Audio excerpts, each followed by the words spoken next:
Thank you.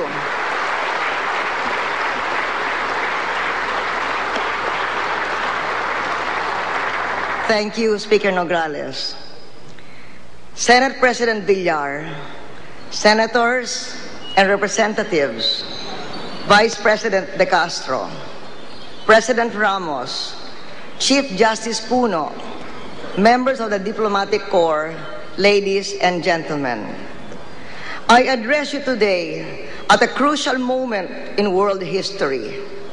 Just a few months ago, we ended 2007 with the strongest economic growth in a generation.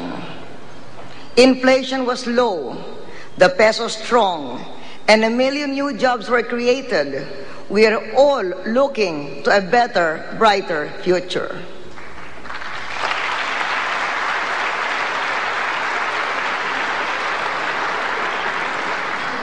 Because tough choices were made.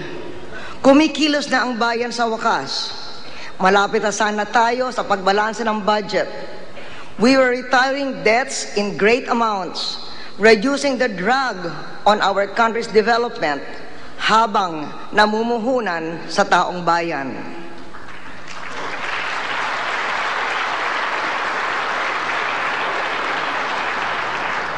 Biglang-bigla, nabaliktad ang ekonomiya ng mundo.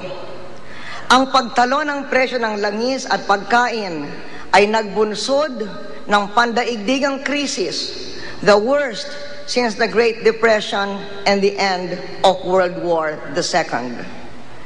Some blame speculators, moving billions of dollars from subprime mortgages to commodities like fuel and food.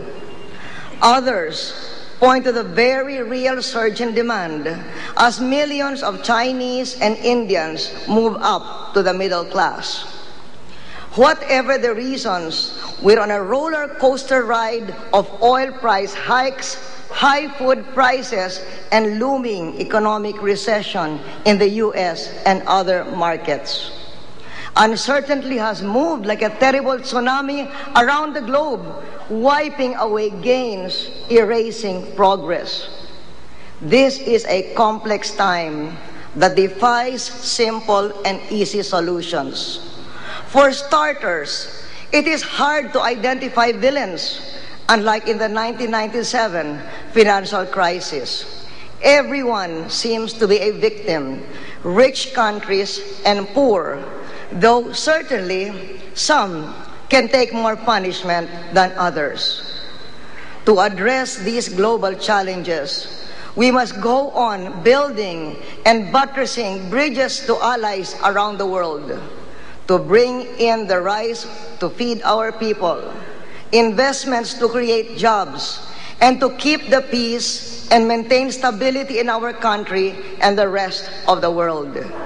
Yet, even as we reach out to those we need and who may need us, we strive for greater self-reliance.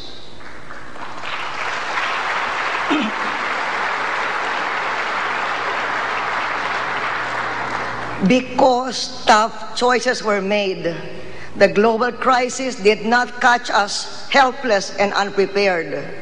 Through foresight, grit, and political will, we built a shield around our country that has slowed down and somewhat softened the worst effects of the global crisis.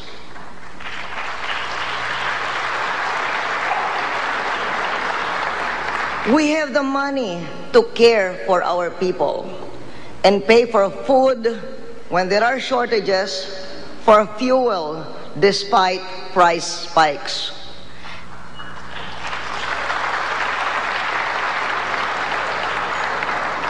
Neither we nor anyone else in the world expected this day to come so soon, but we prepared for it. For the guts not to flinch in the face of tough choices, I thank God. For the wisdom to recognize how needed you are, I thank you, Congress.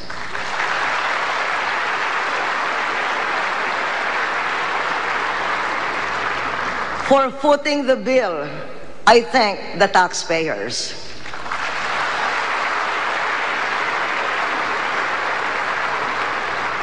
The result has been, on the one hand, ito ang nakasalba sa bayan. On the other, more unpopularity for myself in the opinion polls. Yet, even unfriendly polls show self-rated poverty down to its 20-year low in 2007.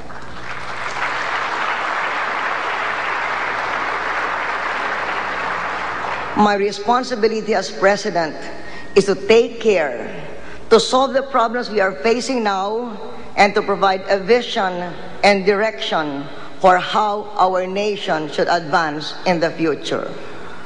Many in this great hall live privileged lives and exert great influence in public affairs.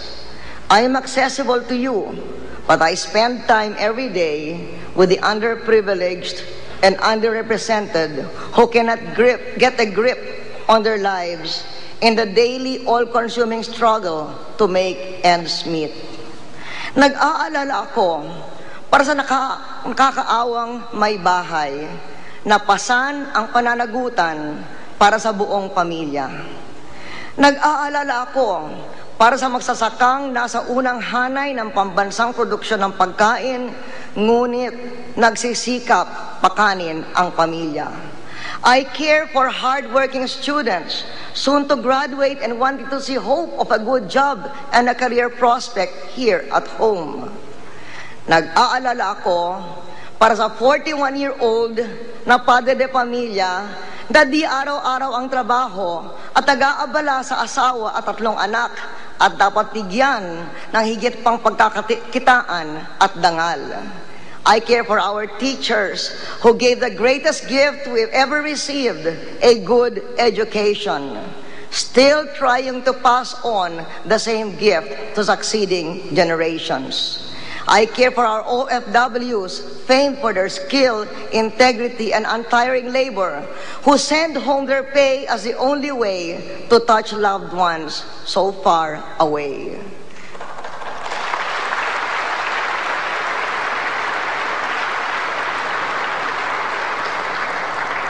Nagpupugay ako ngayon sa kanilang mga karaniwang Pilipino.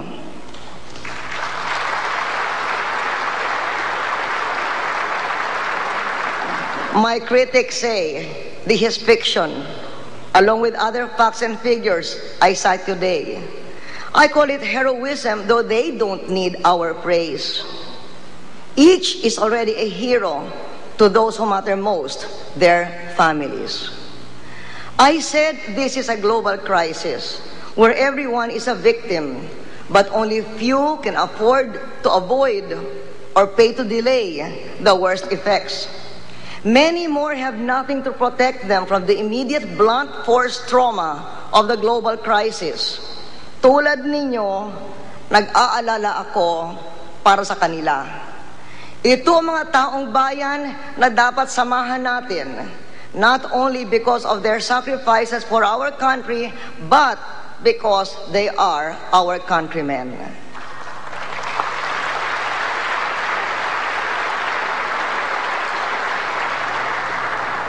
How do we solve these many complex challenges? Sa kanilang kalagayan, the answer must be special care and attention in this great hour of need. First, we must have a targeted strategy with a set of precise prescriptions to ease the price challenges we are facing. Second,